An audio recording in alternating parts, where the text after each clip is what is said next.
The engaged learning and global and local development has become something of a shell under which I can gather students who are working on a variety of kind of engaged learning projects. When I got the news that we had to move online, I was really disappointed too. A lot of the relationships that are being built now are in their fourth or fifth year.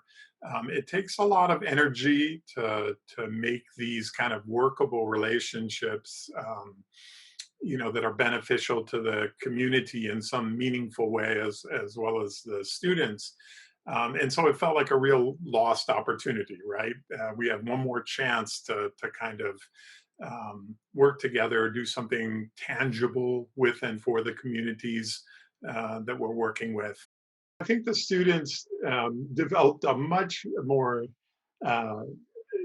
much deeper and full-bodied appreciation for terms like adaptability, resilience, flexibility, developing a listening posture.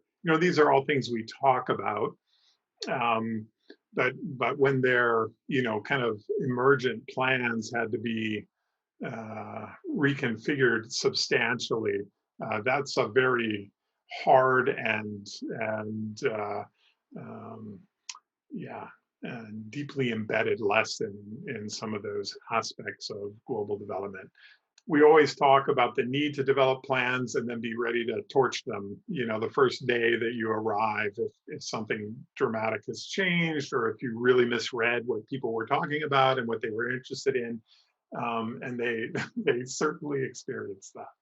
I suppose I thought I knew what relationship building would look like, and I thought I was probably more confident in what the trajectory of the various relationships that I'm trying to nurture in Cambodia, Philippines, South Africa, elsewhere.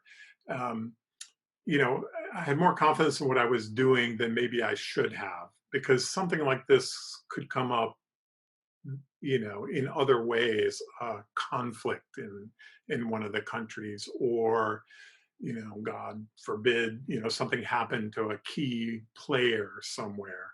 Um, I, I think I'm going to consider more deeply how to, yeah, build in more resilience in that relationship, if you will. For any of us who are getting into this kind of engaged learning, um, the courses that focus on engaged learning, in a sense, we have to create our own community and be mindful of how it's working, right? And continue to learn from each other.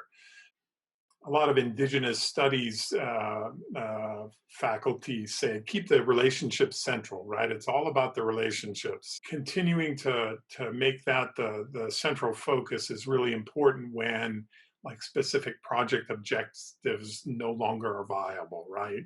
Or visits that people were counting on can't be made. Um, if you keep that relationship central, you go back and say, okay, so what is it that we can do? How do we make you feel like it's still worth engaging with us? Um, and the partners that I've had have always had an answer for that. There's always something that they want us to do. There's always some way that we can relate to them that will overcome whatever kind of disruption a pandemic or some other crisis has created for us. The meaning I take out of being a community engaged teacher in this moment of the pandemic, um, my my sense is that breaking down all kinds of social barriers, including those between university employees such as myself and the heads of movements and organizations and other community kind of initiatives, that is more important than ever right now. We have to be really serious about um, making connections with all sorts of groups, particularly historically and currently marginalized groups, so that we can push back against these kind of pressures. It's always been important. The history of the United States is incredibly fraught, but it feels like a pretty critical moment right now for us to be on our game and not to let legacies of university, non-university hierarchy, uh, notions that we are the exclusive source of important knowledge get in the way of those kind of relationships.